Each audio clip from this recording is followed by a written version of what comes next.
Olá, sejam bem-vindos ao canal. Meu nome é Yara Guiar, eu sou médica cardiologista. E aqui a gente acredita que você é protagonista da sua saúde. A imensa maioria das doenças são evitáveis. E mesmo quando já instaladas, as suas escolhas serão determinantes para viver com qualidade e longevidade.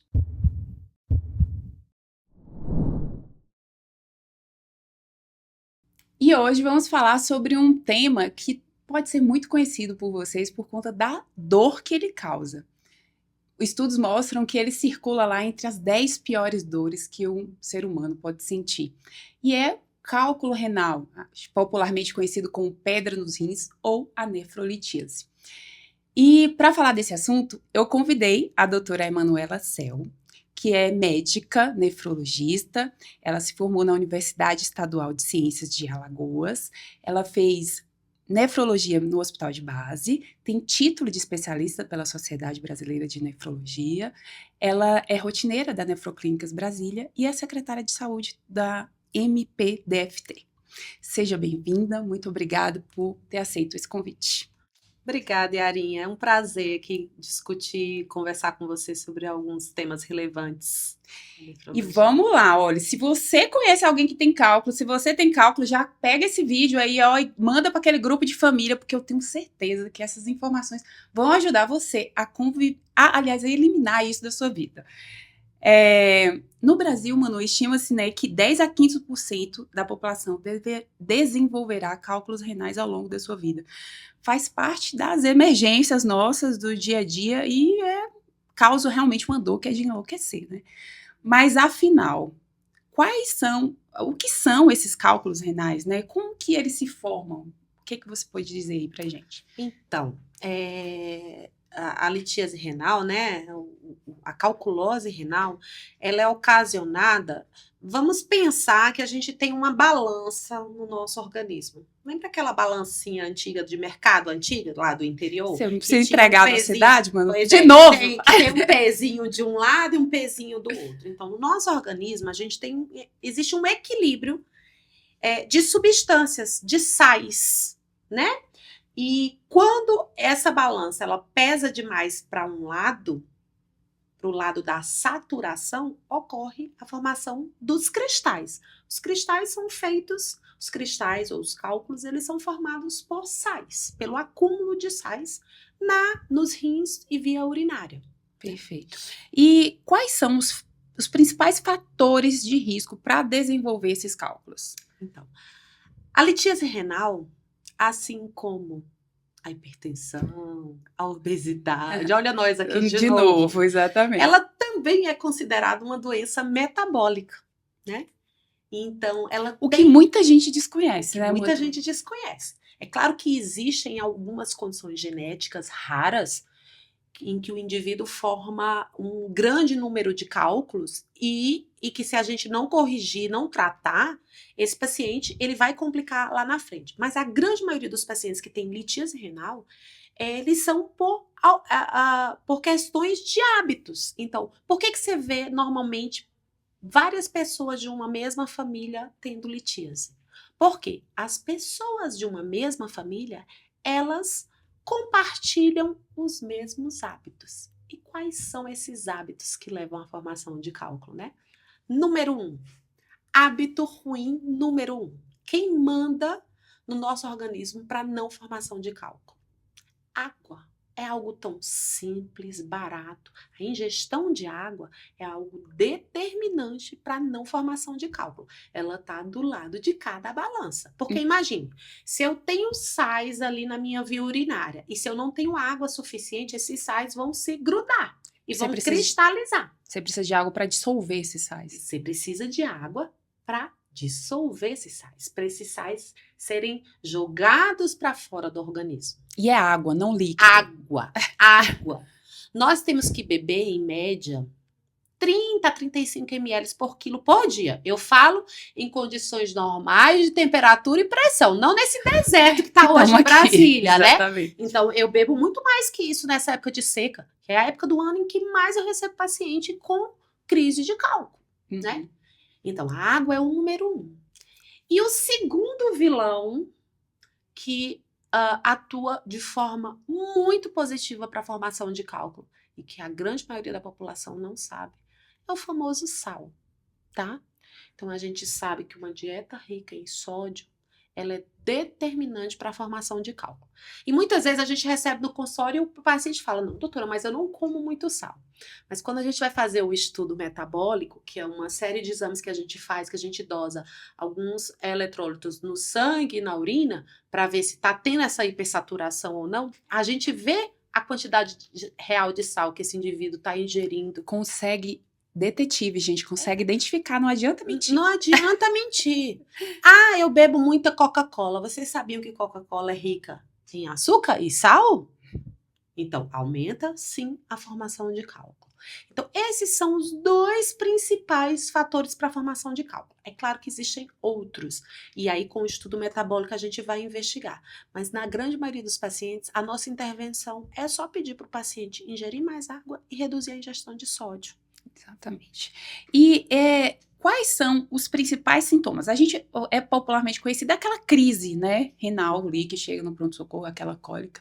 Mas tem outros sintomas? O que você pode relatar? Então, a pedra nos rins por si só, ela não causa sintoma. Então, se chega um paciente no meu consultório com um cálculo pequeno, que está paradinho lá na via urinária, lá no rim, e não está causando dilatação nesse rim, ele não causa sintoma, ele é assintomático. Uhum. Então, quando é que o cálculo causa sintoma? A gente tem um canalzinho de músculo, eu chamo que é como se fosse uma mangueira de músculo, que liga o rim até a bexiga, que é chamado ureter. Então, quando essa pedrinha, ela sai do rim e cai no ureter, claro, nosso organismo é muito inteligente, ele vai querer expulsar esse cálculo, ele começa a se contrair, que é o músculo. Uhum. E essa contração do ureter na tentativa de eliminar o cálculo é que gera a famosa cólica nefrética, que é aquela dor 10 em 10 que dá mal-estar, suadeira, calafrio, náusea, vômito e uma dor insuportável. Quem já teve filho, parto normal e teve crise de cólica nefrética, fala que a dor da crise de cólica nefrética chega a ser superior à dor do parto, só pra vocês terem noção. Nessa pesquisa que eu fiz, inclusive, a dor do parto, ela nem tá lá entre as 10. Eu não sei se é porque a gente esquece, né? Eu acho que é porque o amor é tão grande e a gente esquece depois, né? Mas enfim, talvez seja. A cólica nefrética tá e o parto não tá. Entre essas piores. E você já falou um pouco da dieta, né? Como essa dieta interfere, citando do sal e da água, mas como os outros fatores do estilo de vida também influenciam na formação desse cálculo? Então, a obesidade, a ingestão elevada de purinas, de alimentos ricos em ácido úrico, para pacientes que formam cálculo de ácido úrico. Cita alguns alimentos aí para o pessoal. Alimentos ricos em purinas são os miúdos, né? Coração, moela, os crustáceos são ricos em ácido úrico. Mas algo relevante que há de se considerar, Yara, é que já existem alguns estudos sugerindo que a dieta rica em carboidrato, ela também causa essa elevação do ácido úrico e pode levar à supersaturação também. Então, na verdade, uma dieta equilibrada, a gente volta para o mesmo. Para mais do mesmo, uma comida de verdade. Porque a gente sabe que uma alimentação balanceada, em que eu consuma legumes, frutas, que são ricas em alguns elementos que protegem da formação de cálculo, como magnésio, né? Então, a gente sabe que a comida de verdade, ela vai na linha contrária da formação de cálculo. Então, ela está lá no outro lado da balança. Nesse equilíbrio. Nesse equilíbrio. E quais são aí as opções, né, de tratamento, né, que você vai oferecer para esse paciente? Tem ali a opção do tratamento do controle da dor, né, na crise em si, mas quais são as outras opções de tratamento para que você não previna a recorrência, né? Porque é isso que é o Exatamente. fundamental. O importante é a gente descobrir a causa. Existem situações em que no nosso organismo a gente tem uma deficiência de um solubilizante natural, como se fosse um solvente natural, tá? Uhum. Que é o citrato. Então, quando existe essa deficiência desse citrato no nosso organismo, a gente repõe esse citrato, tá? Lembrando que é quando tem a deficiência, tá? Não é. Exato. Você vai repor, você não vai suplementar, é diferente. Exatamente, não é a suplementação. Isso tudo é baseado em. A gente faz a dosagem da substância na urina para avaliar. Agora, um ponto extremamente importante, Ara, é que às vezes esses cálculos, eles têm a ver não só com a alimentação, com o estilo de vida propriamente dito, mas com o uso de algumas substâncias, né? A gente sabe que hoje em dia todo mundo quer ser saudável, todo mundo quer viver mais, todo mundo quer tomar antioxidante para prevenir doença, para viver mais. E vocês sabiam que a velha e boa vitamina C, ela pode causar cálculo renal? Por quê? A vitamina C é rica em oxalato. E o nosso rim, ele tem uma capacidade de filtração, de secreção e reabsorção desse oxalato. E a partir daí, ele começa a jogar para fora e faz o processo de saturação. Uhum. Então, eu vou tomar vitamina C para prevenir tudo que é ruim e em qualquer dose? Imunidade. Para imunidade? Não, eu posso, na verdade, ser acometido por uma doença que é chata pra caramba, né? Que incomoda, que causa dor. E que pode evoluir com complicações. E pode evoluir com complicações. Porque você me perguntou quais são as opções de tratamento. Então, primeiro a gente descobre a causa. Se a gente descobre a causa, a gente vai atuar nessa causa para prevenir a formação de novos cálculos. E na crise, quando o cálculo é muito pequeno e esse cálculo já começou a descer ali pela via urinária, a gente costuma dar uma medicação para tentar abrir essa via urinária para o paciente eliminar sozinho. É claro que depende muito do limiar de dor do paciente, né? Tem paciente que não tolera dor de jeito nenhum. E naquele paciente que não tolera dor, ou que essa via urinária já está dilatada há um tempo, geralmente a gente espera 2, 3 semanas quando o paciente tolera dor. Se o paciente não tolera dor, o urologista vai lá por baixo e vai lá, entra com um catetezinho e pesca esse cálculo. Quebra e pesca esse cálculo. Que é um tratamento cirúrgico, né? Que Seria a via final. final. Então, ali o tratamento, ele vai basear, diagnosticar a causa, mudar ali em relação à alimentação, ao equilíbrio, retirar aquilo que causa, né? E existem pessoas que podem recorrem, quais são as possíveis causas dessa recorrência de cálculos, né, de crises constantes? Então, existem doenças genéticas importantes, que são as com recorrências mais graves, né, inclusive com obstrução da via urinária, né? Existe um tipo específico de cálculo, que é o chamado cálculo coraliforme, né? Que ele assume a forma de um coral grande, que ele chega a obstruir o rim, e às vezes o paciente tem até que ser submetido à remoção desse rim, tá?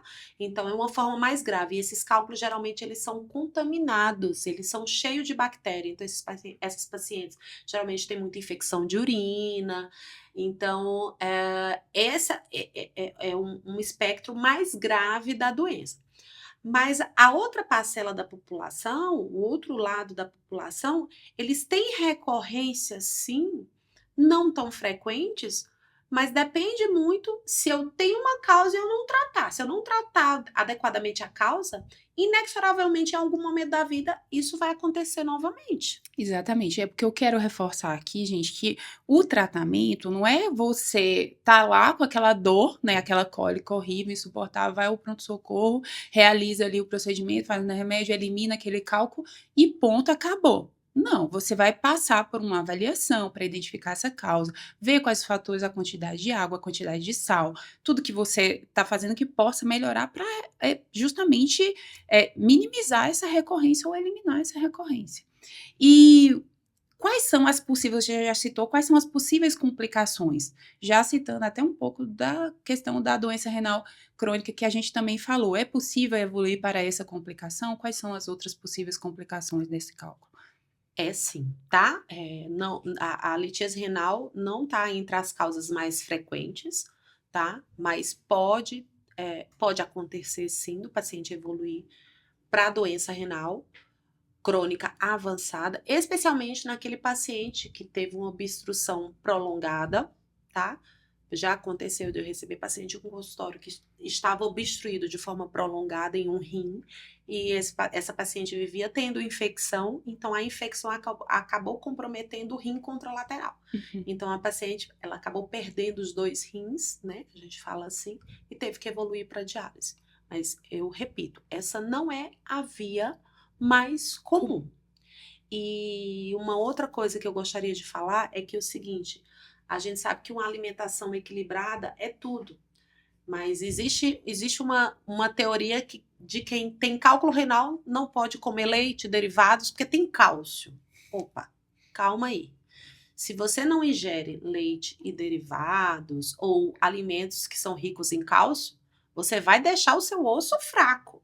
Você não vai evitar a formação de cálculo. Então, essa teoria de que quem tem cálculo tem que parar de ingerir esse tipo de alimento, ela já caiu por terra há muito tempo, tá?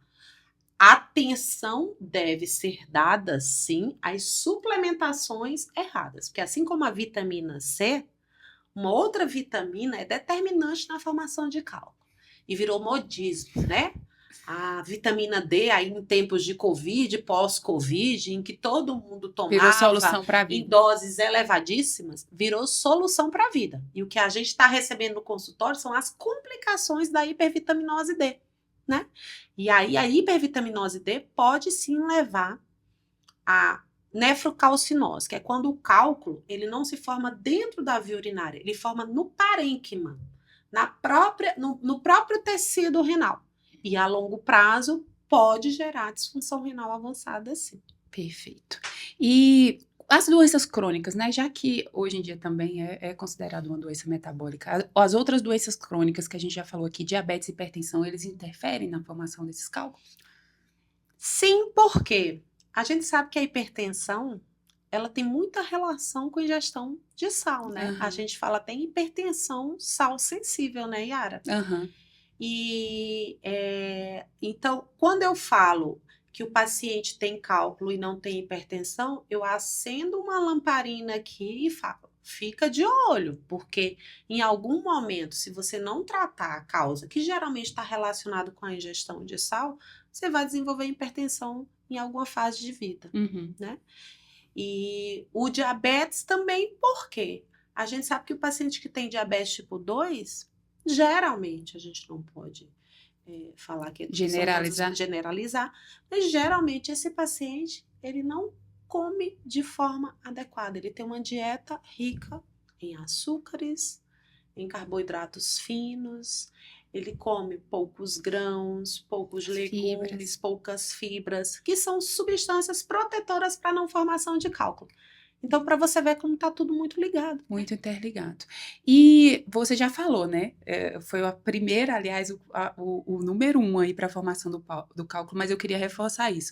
Qual é o papel, né, da hidratação nessa formação do cálculo? E reforça aí qual é a quantidade mínima em condições normais de temperatura e pressão que a pessoa deveria tomar. Então a água, ela vai agir para diluir, para dissolver esses cristais para evitar a concreção, a formação de cálculos. Então, o indivíduo deve ingerir de 30 a 35 ml por quilo por dia. Então, vamos arredondar isso aí. Eu acho que 2,5 litros, 3 litros de água por dia não é demais para ninguém, nenhum adulto, né, com peso razoável vai passar mal por isso, né? E você já citou, né, sobre um dos mitos, né, que você citou a respeito, mas tem algum outro mito aí que você quer desmistificar a respeito dos cálculos renais? Ai, deixa eu pensar. Tem um chá bem famoso aí, que todo mundo toma, que é o famoso chá de quebra-pedra. Então, será que esse chá quebra pedra mesmo, né? É.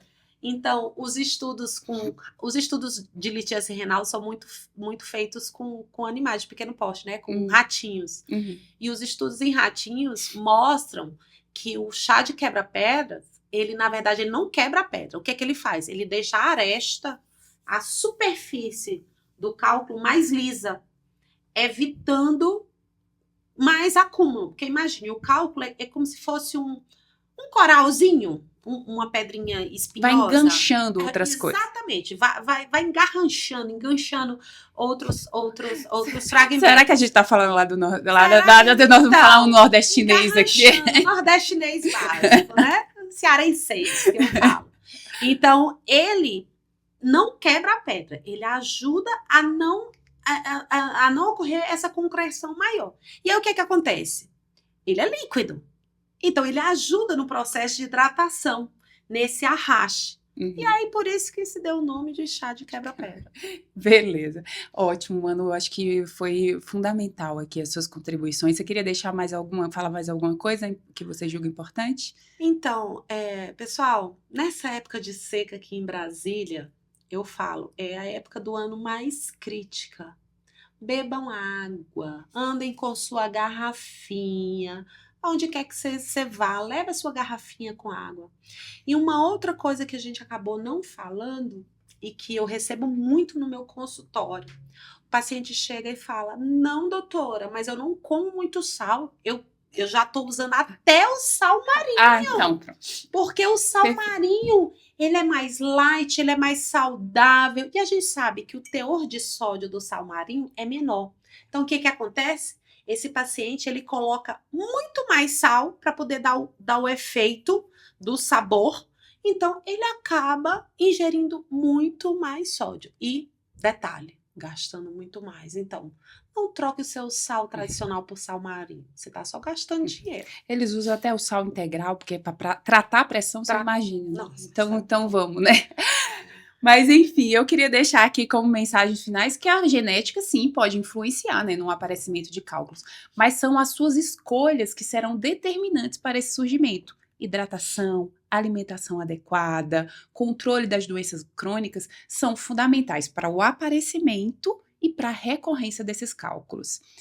Além disso, o tratamento do cálculo renal não é só chegar no pronto-socorro e tratar a crise de dor. Você precisa procurar um especialista para identificar os fatores e, assim, evitar a recorrência dessa dor que pode ser bem insuportável. Manu, muito obrigada pela sua contribuição. Eu queria que você deixasse suas redes sociais aí para a galera te seguir, porque ela é das minhas, maravilhosa, médica muito consciente, muito competente, para o pessoal te seguir também lá. Pessoal, meu Insta é Emanuela Cel Nefro, e a gente costuma também publicar alguns vídeos lá para esclarecer a população sobre temas relevantes e temas muitas vezes cabeludos. Então, gente, vocês viram que as informações foram muito importantes. Por favor, compartilhe esse vídeo, divulgue e nos ajude a levar mais informação de qualidade. O meu Instagram é doutora Yara Aguiar, com Y. Também estou lá nas redes sociais, pode me seguir. E esse foi mais um Por Você de Coração.